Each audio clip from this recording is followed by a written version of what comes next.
Hello बच्चों, स्वागत है आपका इस वीडियो में। इस वीडियो में हम लोग ग्राफ को कंटिन्यू करेंगे। जैसे कि हम लोग पिछले लेक्चर में ट्रिग्नोमेट्रिक रेशियो का ग्राफ पढ़े थे, y बराबर sin x का, cos x का और tan x का ग्राफ पढ़ा था। फिर हम जाने थे कि पीरियोडिक फंक्शन क्या होता है, ये अपने ग्राफ को रिपीट करते हैं, तो कितने इंटरवल के बाद रिपीट करते हैं उसको पीरियड बोले थे। और फिर हमने इनके रेंज के बारे में देखा था, वैल्यू कहाँ से कहाँ तक वेरी करेगा, वो सब पढ़ा था पिछले क्लास में, है ना। आज के क्लास में हम लोग आगे कंटिन्यू करेंगे ग्राफ को। जैसे ये तो रहा हमारा sin x का ग्राफ, लेकिन अगर हमें बनाना है sin स्क्वायर x का ग्राफ, तब सीखेंगे कि sin स्क्वायर x का ग्राफ हम कैसे बनाएंगे। ठीक है, तो चलिए शुरू कर लेते हैं। देखिए, अगर आपको sin x का ग्राफ मालूम है तो आप sin स्क्वायर x का ग्राफ ईजिली बना सकते हैं। ठीक है, चलिए देखते हैं। देखिएगा, पहले हम यहाँ पर वापस करते हैं, sin x पे चलते हैं। तो ये रहा हमारा sin x का ग्राफ, जिसमें 0 पे एंगल है ना, 0 वैल्यू है। फिर जैसे जैसे 90 डिग्री एंगल हुआ तो वैल्यू हमारा 1 हो गया। इस तरीके से हमारा sin x का ग्राफ बना था। अब हमें sin स्क्वायर x का ग्राफ बनाना है, तो करेंगे क्या। sin स्क्वायर x में क्या होता है कि जो भी sin x का वैल्यू है उसका स्क्वायर हो जाएगा।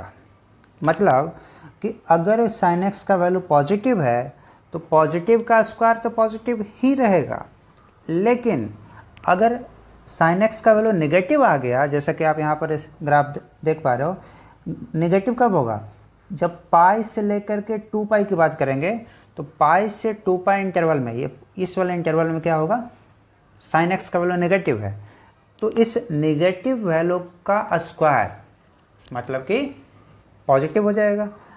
तो इसमें बस यही करना है sin स्क्वायर x के ग्राफ को बनाने के लिए, कि जो sin x में नेगेटिव वैल्यू है उसको आपको पॉजिटिव में कन्वर्ट कर देना है। बाकी सेम टू सेम रहेगा, जो पॉजिटिव वाला है वो सेम टू सेम रहेगा, है ना। देखिए, तो जो पॉजिटिव साइकिल है ना, उसको हमें क्या करना है, सेम टू सेम रहने देना है, और नेगेटिव साइकिल को ऊपर बना लेना है, जस्ट उसका मिरर इमेज। इस तरीके से मैं यहाँ पर ये नोट कर रहा हूँ। देखिएगा, ये ऐसे गया, ऐसे नीचे वाला जो ग्राफ है वो चला जाएगा कहाँ पर, ऊपर में चला जाएगा। इस तरीके से ग्राफ ऊपर की ओर बन जाएगा। ठीक है, तो जब हम सारे नेगेटिव साइकिल को ऊपर कर देंगे तो हमारा ग्राफ कुछ इस तरीके से दिखेगा। देखिएगा, देखें, ये रहा हमारा ग्राफ, जिसमें y एक्सिस पे हमने दिखाया है sin स्क्वायर x को, यहाँ पर x एक्सिस पे हमारा एंगल है। देखिए, 0 से पाई, 0 से 3.14 तक हमारा ग्राफ पॉजिटिव था sin x में, अभी भी पॉजिटिव है। लेकिन पाई से 2 पाई, यहाँ पर पाई था और यहाँ पर 2 पाई था, पाई से 2 पाई में हमारा जो sin x का ग्राफ था वो नेगेटिव था। जब हम sin स्क्वायर x का बनाए तो ये नेगेटिव से क्या हो गया, पॉजिटिव हो गया। ग्राफ हमारा नीचे से ऊपर आ गया। ठीक है, तो इस तरीके से जितने भी नेगेटिव साइकिल हैं वो पॉजिटिव साइकिल में कन्वर्ट हो जाएगा, और हमें फाइनली sin स्क्वायर x का इस प्रकार से ग्राफ मिलेगा। ठीक है, अच्छा, तो ये तो हो गया sin स्क्वायर x का ग्राफ के बारे में। अब चलते हैं कि इसका रेंज क्या होगा और इसका पीरियड क्या होगा। तो बताइए, रेंज क्या होता है। रेंज होता है, रेंज हम y के वैल्यू को बोलते हैं, राइट, कि y का वैल्यू हमें कहाँ से लेकर कहाँ तक मिल रहा है। तो देखिए, इस ग्राफ में हमारा पूरा का पूरा जो ग्राफ है वो x एक्सिस और y बराबर 1, ये जो लाइन है y बराबर 1, इसी दोनों लाइन के बीच में हमारा पूरा का पूरा ग्राफ लाई कर रहा है। इसका मतलब हमारा जो वैल्यू है y का वो 0 से लेकर के 1 तक ही वैरी करेगा। हमारा ग्राफ 1 के बाहर नहीं है और न 0 के नीचे है। मतलब हमारा y का जो वैल्यू है वो 1 होगा या फिर 1 से छोटा, लेकिन 0 या 0 से बड़ा। इसका वैल्यू कभी भी नेगेटिव में नहीं जाएगा, पॉजिटिव ही रहेगा। 0 हो सकता है, लेकिन पॉजिटिव में भी कहाँ तक, 1 तक ही जाएगा। तो sin स्क्वायर x का हमारा रेंज हो गया 0 से 1। ठीक है, अच्छा, अब चलते हैं इसका पीरियड के बारे में। पीरियड क्या होता है, तो पीरियड हमने जैसे कि बताया था कि पीरियड हम निकालते हैं पीरियोडिक फंक्शन का। अब पीरियोडिक फंक्शन क्या होता है, पीरियोडिक फंक्शन उस फंक्शन को बोलते हैं जो अपने ग्राफ को रिपीट करे after a certain interval of x, है ना। तो सर्टेन इंटरवल के बाद अगर अपने ग्राफ को रिपीट कर रहा है, अपने वैल्यू को रिपीट कर रहा है, तो उस फंक्शन को बोलते हैं पीरियोडिक फंक्शन। तो जितने इंटरवल के बाद रिपीट करना उसी इंटरवल को बोलते हैं पीरियड।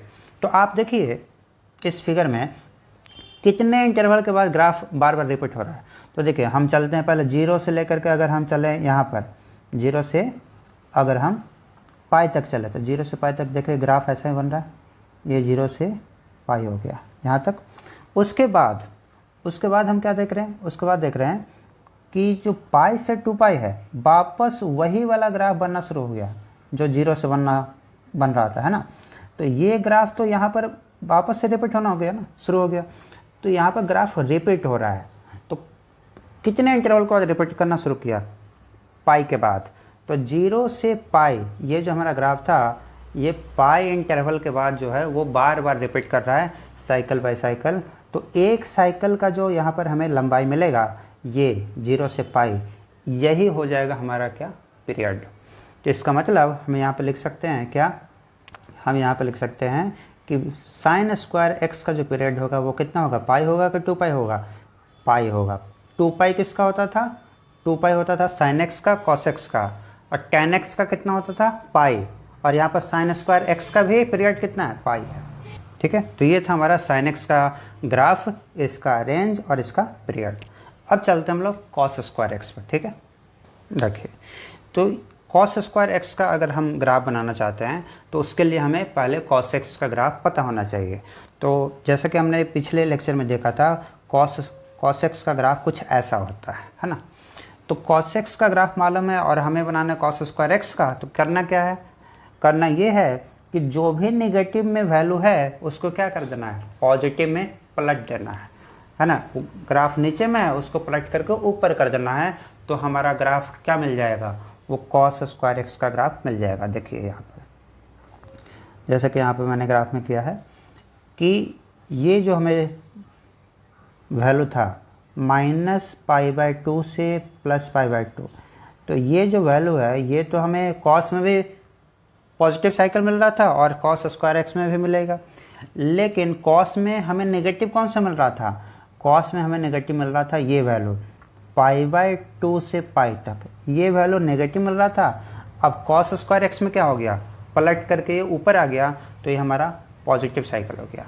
ठीक है, तो इस तरीके से जितने भी ग्राफ हैं, जितने एंगल तक भी हम बनाएंगे, उस सारे एंगल के लिए जब भी आप ग्राफ बनाओगे, पूरा का पूरा ग्राफ हमारा 0 से 1 के बीच में ही लाई करेगा।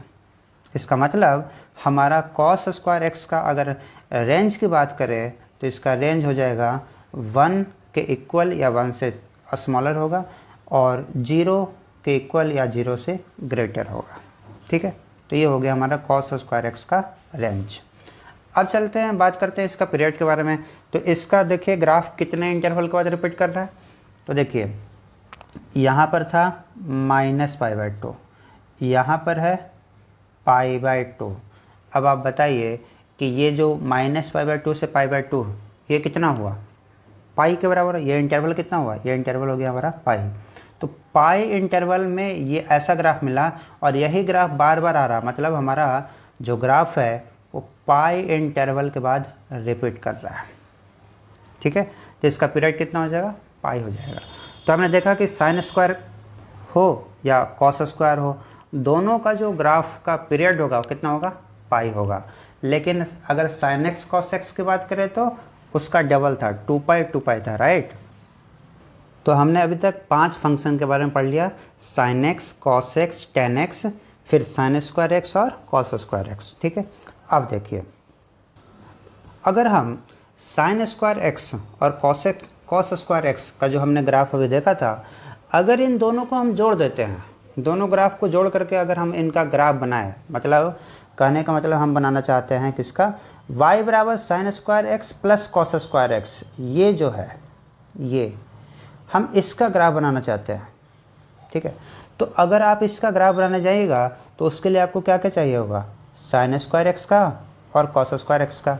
अगर आप इन दोनों ग्राफ को आमने सामने रख करके अगर आप जोड़ते हैं तो जोड़ने पे हमेशा आपको यही मिलेगा कि दोनों का जो समेशन है वो 1 होगा ऑलवेज, किसी भी एंगल पे, है ना। जैसे चलिए हम आपको कुछ पार्टिकुलर एंगल पे है ना चेक करवा देते हैं, ठीक है। तो देखिए अगर हम मान के चलते हैं कि 0 डिग्री एंगल लेके चलते हैं तो साइन 0 कितना होता है 0, और उसी एंगल पे कॉस का वैल्यू कितना होता है 1। तो 0 का स्क्वायर 0 और 1 का स्क्वायर 1, मतलब 0 + 1 कितना आएगा 1 आएगा।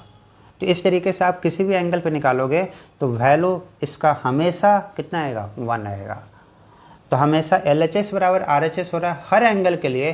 तो ऐसे इक्वेशन को हम लोग बोलते हैं ट्रिग्नोमेट्रिक आइडेंटिटी, ठीक है। तो आइडेंटिटी का एक डेफिनेशन है क्या, ट्रिग्नोमेट्रिक आइडेंटिटी उसको बोलते हैं जिस ऐसा इक्वेशन जो LHS बराबर RHS शो करे सारे एंगल के लिए, ठीक है।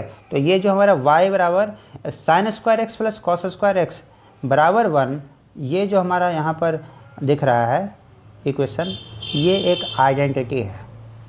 हाँ, तो अगर हम sine square x plus cos square x का अगर हम ग्राफ बनाएं तो क्या ग्राफ आएगा, कैसा आएगा। देखिए ये जो हमने y माना था sine square plus cos square को, इसका वैल्यू तो कांस्टेंट है, हमेशा 1 के बराबर होगा। तो बताइए कि y बराबर कांस्टेंट का ग्राफ कैसा होता है। जैसे अगर हम यहाँ पर बात करें, यहाँ पर y का वैल्यू कितना आया, y का वैल्यू हमारा यहाँ पर आया 1, तो y बराबर 1 का ग्राफ कैसा होगा। तो देखिए ये होता है ऐसा ग्राफ जो x एक्सिस के पैरेलल होगा, एक लाइन की तरह, है ना। तो यहाँ पर y बराबर जो 1 वाला पॉइंट है, इसी पॉइंट से हमारा एक लाइन पास करेगा जो x एक्सिस के पैरेलल होगा। ये लाइन आप जो देख पा रहे हो ब्राउन वाला, है ना, ये। तो ये जो हमारा लाइन मिलेगा यही हो जाएगा y बराबर sine square plus cos square x का ग्राफ हो जाएगा, ठीक है, कांस्टेंट हो जाएगा, ठीक है। तो हमने देखा कि sine square x plus cos square x खुद में इक्वल टू इसका वैल्यू फिक्स होता है 1 होता है, और sine square x plus cos square x बराबर 1 को हम एक आइडेंटिटी बोलते हैं, राइट। उसी तरीके से और भी कुछ आइडेंटिटी हैं, जैसे 1 + tan स्क्वायर थीटा बराबर सेक स्क्वायर थीटा होता है, ये भी एक आइडेंटिटी आप पढ़े होंगे, है ना। उसी तरीके से एक और है 1 + cot square theta equal to cosec square theta, ये भी एक आइडेंटिटी है ना। तो हमने देखा 3 आइडेंटिटी के बारे में, sine square plus cos square बराबर 1, 1 + tan स्क्वायर बराबर सेक स्क्वायर, और 1 + cot square x equal to cosec square x, ठीक है। तो आज के लेक्चर में बस इतना ही था, मिलते हैं फिर अगले लेक्चर में, ठीक है। धन्यवाद।